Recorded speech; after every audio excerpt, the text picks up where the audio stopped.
Hablar sobre lo que es menopausia y climaterio. Yo soy la doctora Liliana Cayo, trabajo en el Hospital Goyeneche y en la Clínica San Pablo. Entonces vamos a hablar sobre este tema que sí es importante para usted. ¿Ya? Empecemos. ¿Qué es la etapa de transición menopáusica?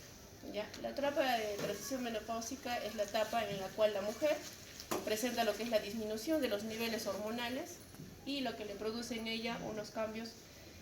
Primero, hay cambios en lo que es sus ciclos menstruales. Y de ser una paciente que tiene, una mujer que tiene sus ciclos menstruales regulares, cíclicos, empiezan a volverse unos ciclos irregulares. Entonces, lo primero que aparece son los cambios en lo que es las menstruaciones de la mujer, ¿no?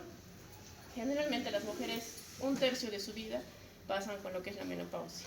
No siempre con los síntomas, pero en general sí con la menopausia, ¿no? Usualmente esta se da entre los 45 y 55 años. Claro que hay factores que pueden adelantar la menopausia o que pueden pasar más de los 55 años, pero es muy raro, ¿ya? Y la edad promedio en la que se da más o menos es en los 51 años, 51.5 según los libros, ¿ya? En esta etapa de transición menopáusica es la que se da todos los cambios en el estilo de vida de las mujeres, porque obviamente las mujeres con los estrógenos, sus hormonas, son mujeres más jóvenes, se sienten más satisfechas en general, ¿no? Pero cuando ya empiezan a lo que es su parte de lo que es la menopausia, que ya no menstruan, ya es un cambio radical en la mujer. Unos conceptos básicos que tenemos, ¿no? ¿Qué es la menopausia? La menopausia en sí es el cese completo de la menstruación durante todo un año, así es. Una persona que no menstrua todo un año, ya eso es su menopausia, ¿ya? Donde hay un hipoestrogenismo y lo que se caracteriza pues, por el aumento del FSH. Entonces, cuando nosotros tenemos pacientes que me dicen no menstruo hace un año y quiero saber si ya está en su menopausia, le pido un FSH. Y obviamente hay una elevación de este FSH, que es hasta 4 veces el nivel normal de esta hormona. ¿Qué es otro concepto? Que es la insuficiencia ovárica prematura o insuficiencia ovárica precoz, que le llaman, cuando la menopausia o este cese de su menstruación se da antes de los 40 años. ¿Qué es climaterio? Climaterio ya es todo el periodo en el que se dan los cambios endocrinológicos, somáticos y psicológicos de la transición de la mujer hacia la menopausia. ¿Qué es perimenopausia? Como su nombre dice, ¿no? Peri, alrededor. Entonces es todos los cambios que se producen alrededor de la menopausia. Incluye el periodo antes de la menopausia y el periodo después de la menopausia. Entonces comienza generalmente, como dice, hay 4 años antes del último periodo menstrual y el año siguiente, o sea, el tiempo que ya dejó de menstruar.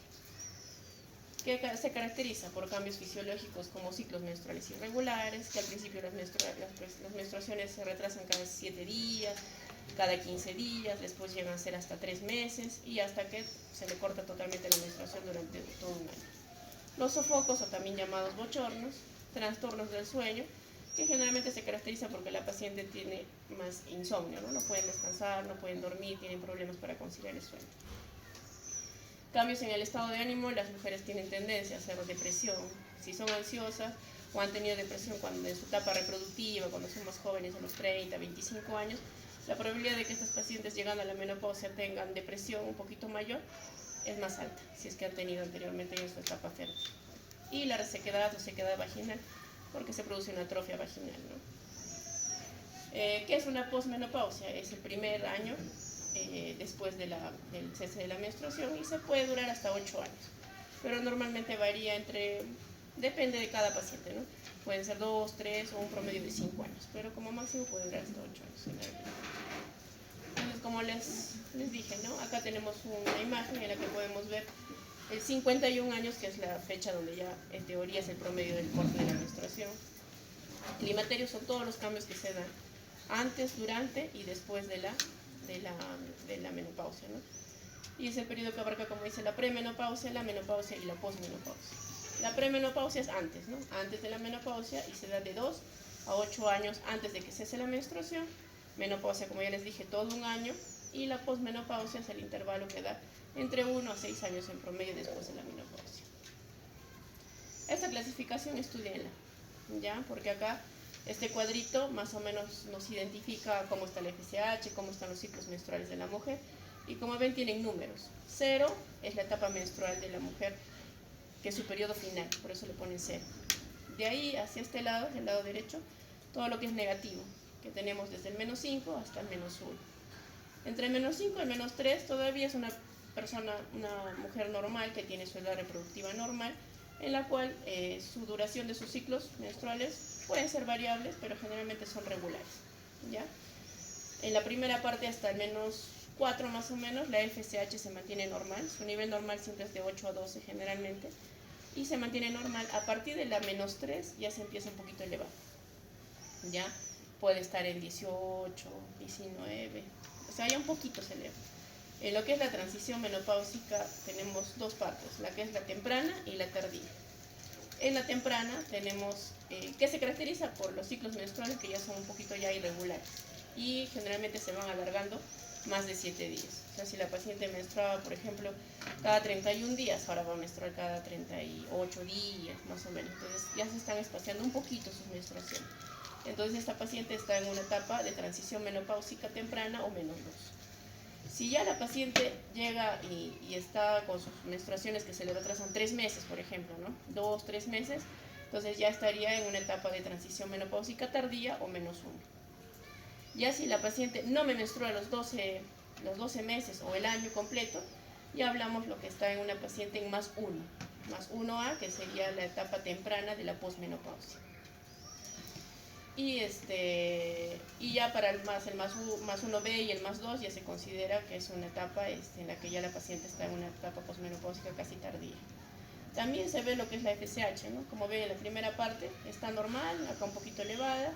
En la transición menopáusica ya se va elevando un poquito más y en la posmenopáusica ya se ve completamente elevada.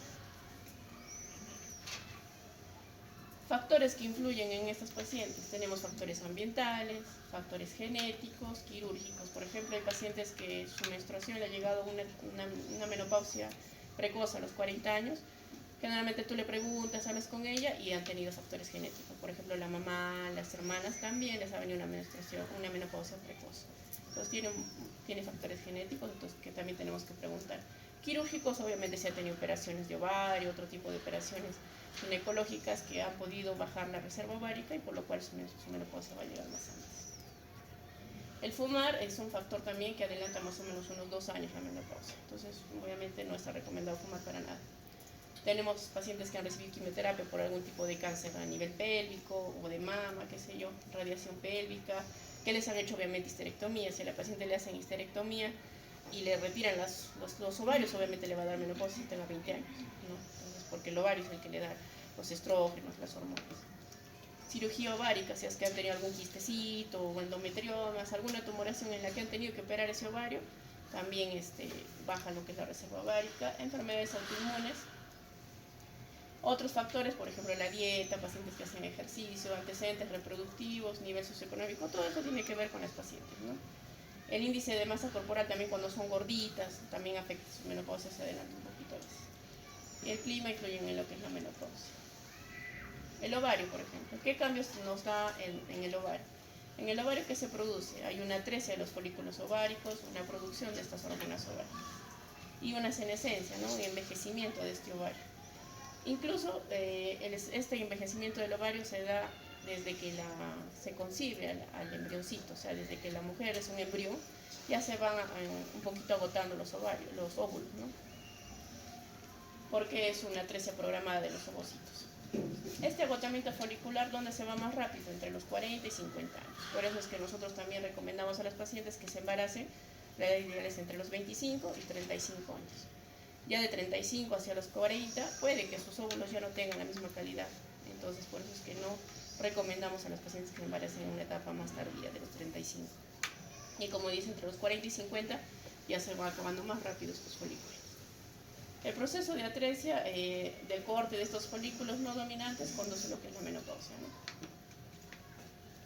Acá tenemos 3 imágenes. En la primera imagen tenemos un ovario que tiene 3 folículos. A eso se llama baja reserva ovárica.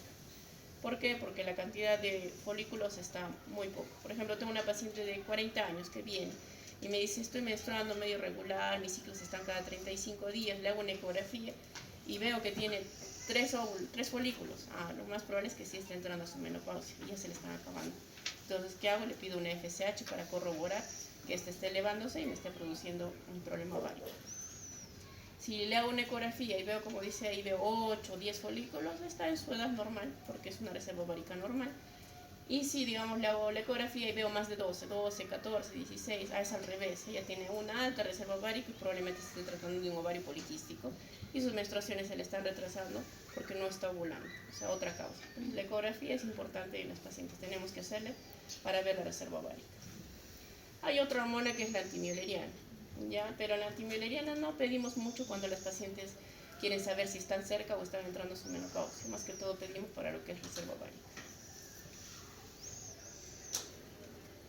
Esto se supone que ya deben saber, ¿no?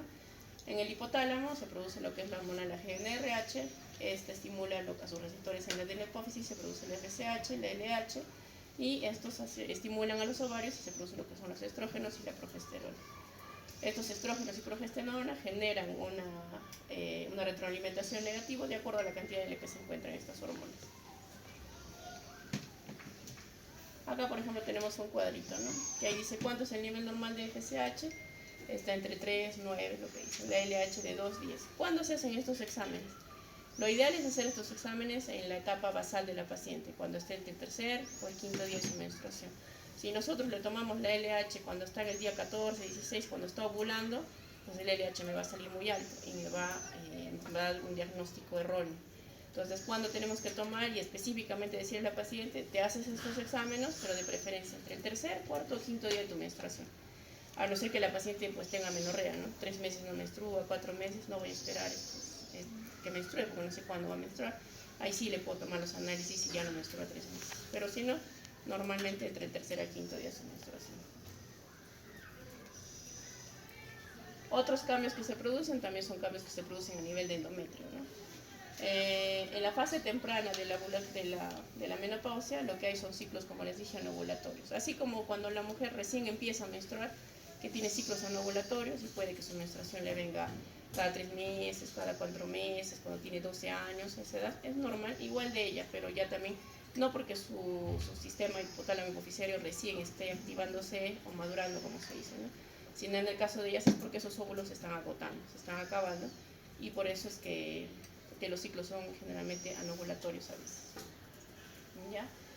Entonces, ¿qué más dice? En las etapas posteriores, lo más frecuente, como les dije, son los ciclos anovulatorios, por lo que el endometrio sufre un efecto estrogénico sin oposición de la progesterona y hay una atrofia endometrial por falla de estos estrógenos. Como les muestra en el cuadrito, en la parte que tenemos en lo que es la transición menopáusica temprana o -2, ahí los ciclos, como les dije, se van volviendo irregulares hasta más o menos 7 días. Y en la etapa -1, ahí ya son hasta 60 días o 3 meses. Hay mujeres que tienen, digamos, usan anticonceptivos y a los 45 o 50 años dicen, no, yo ya no me voy a embarazar, eso no es cierto. Hay mujeres que a los 50 años, si es que todavía tienen sus óvulos y siguen menstruando, hasta su última menstruación pueden embarazarse. La probabilidad es muy baja.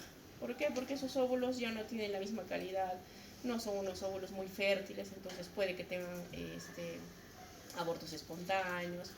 Entonces lo ideal es, igual si estos pacientes toman algún método anticonceptivo, tienen que continuar con su método anticonceptivo hasta que sí cese su menstruación, no suspenderlo. Después, también ¿qué aparece? Lo que aparece es una hemorragia uterina normal, también puede haber. O sea, no solo a las pacientes se les retrasa que le venga cada 3 meses, cada 4 meses, sino también pueden venir y que se les venga cada 15 días.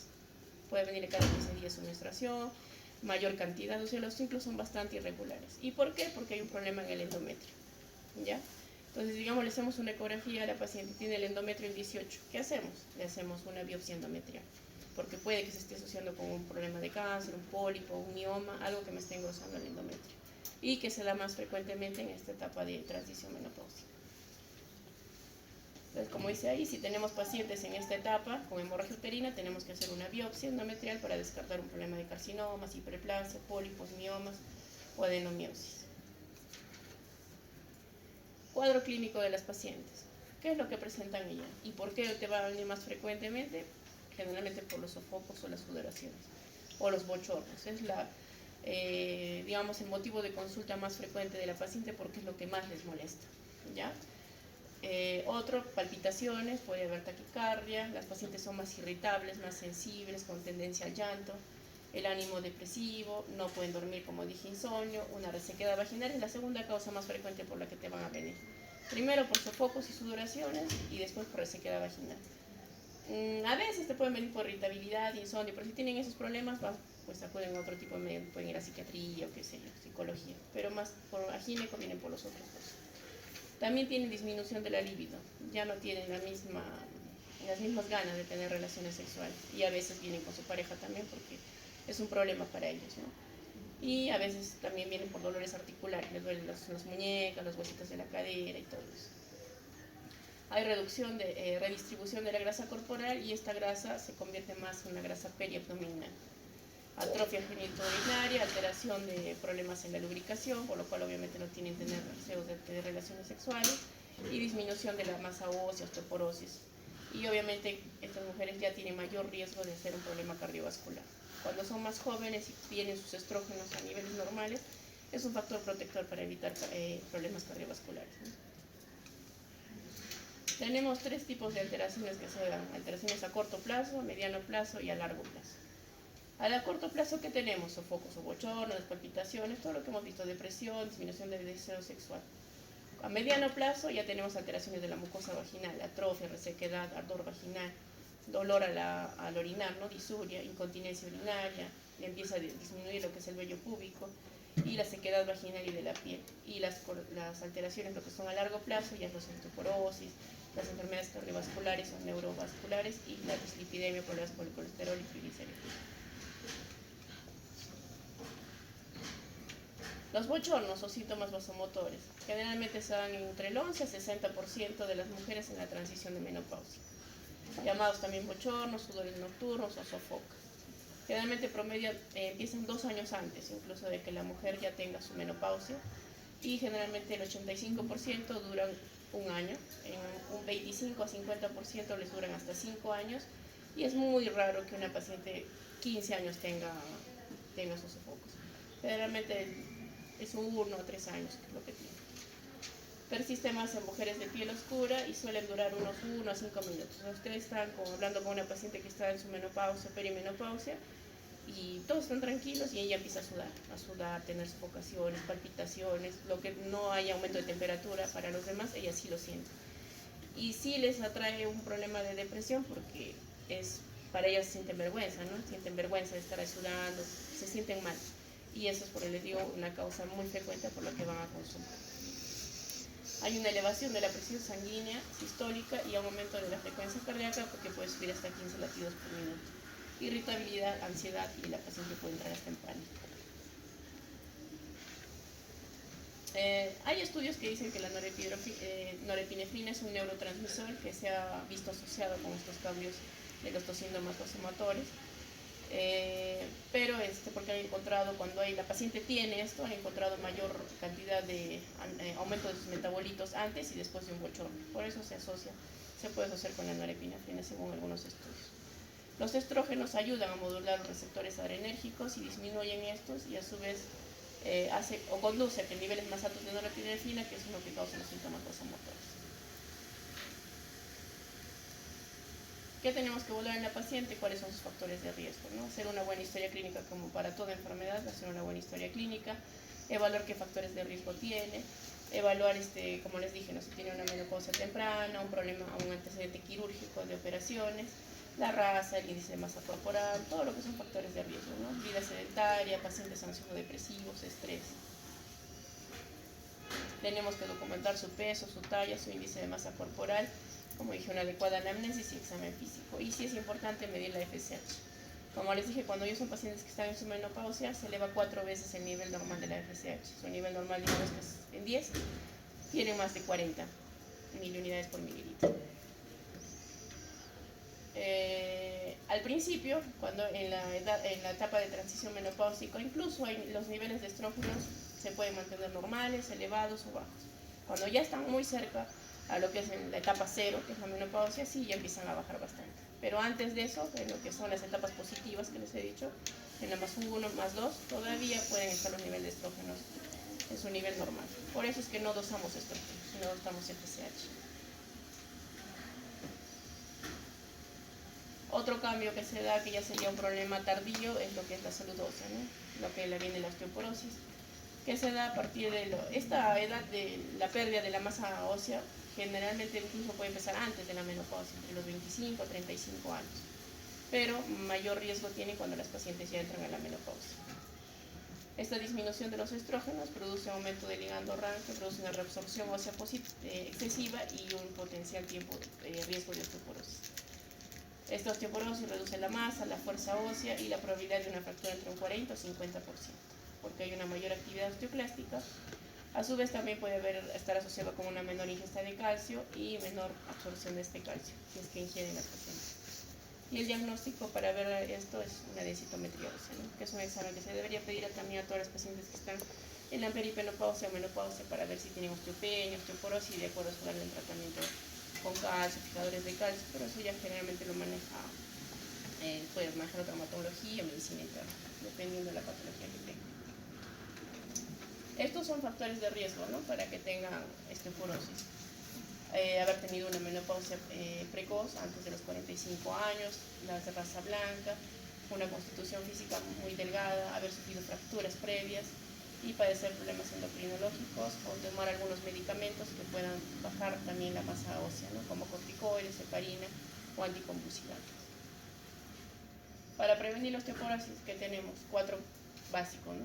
1, alimentación rica en calcio y vitamina D, evitar lo que es el tabaco y el alcohol, ejercicio regular que nos ayuda también a mejorar lo que es nuestra masa ósea y ayuda a lo que es la exposición al sol gracias a la vitamina D. Otro síndrome que se da dentro de lo que es los pacientes con menopausia es el síndrome genitourinario, ¿no? ¿Qué pasa? Hay un déficit, este déficit estrogénico que se produce en la menopausia hace que la vagina se acorte, se estreche y pierda lo que es la flexibilidad. Disminuye la lubricación de la vagina y el flujo sanguíneo y la vasocongestión normal de la vagina, por lo cual las pacientes tienen bastante ardor, resequedad, dolor, no quieren tener relaciones sexuales porque tampoco no hay lubricación normal. La mucosa vaginal se pone plana, friable y hasta puede llegar a sangrar. Cuando una paciente postmenopáusica sangra, generalmente tenemos que ver 3 causas, ¿no? Un problema endometrial, un problema en el cuello del útero y la otra causa que también te puede producir sangrado es un problema de atrofia genital severo, ¿no? Cuando las pacientes no han recibido estrógenos, estriol a nivel vaginal, también es la tercera causa de sangrado postmenopáusico. Disminución de la lubricación y se da generalmente en el 50% de las mujeres. Los síntomas principales, como saben, son resequedad y dispareunia o tener dolor, bastante dolor al tener relaciones sexuales.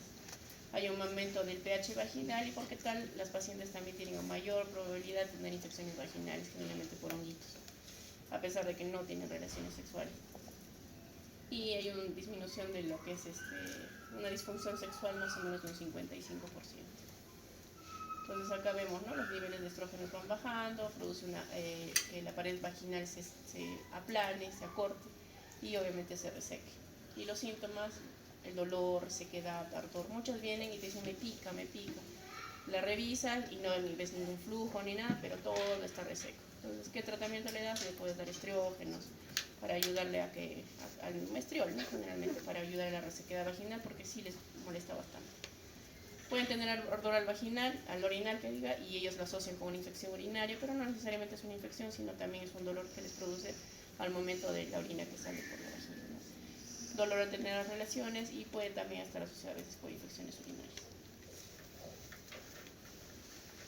Los estrógenos también, como saben, cuando han hecho prolapso, es un factor, el déficit estrogénico es un factor de riesgo para lo que es un prolapso y aumentar lo que es la incontinencia urinaria.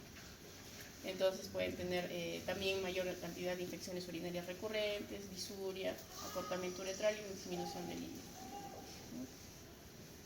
Y bueno, la depresión que puede ser causada por los síntomas vasomotores, que como son la sudoración, los sofocos, que pueden producir depresión, si las pacientes que les dije, ¿no? Que tenían antecedentes de ser depresivas cuando son más jóvenes, la probabilidad de que haya depresión mayor es más alta. El trastorno del sueño, que es el insomnio, generalmente se da en un 40% de las pacientes. Somnolencia o que tenga mayor cantidad de sueño, de horas, es poco difícil. Lo más probable es que no consigan el sueño.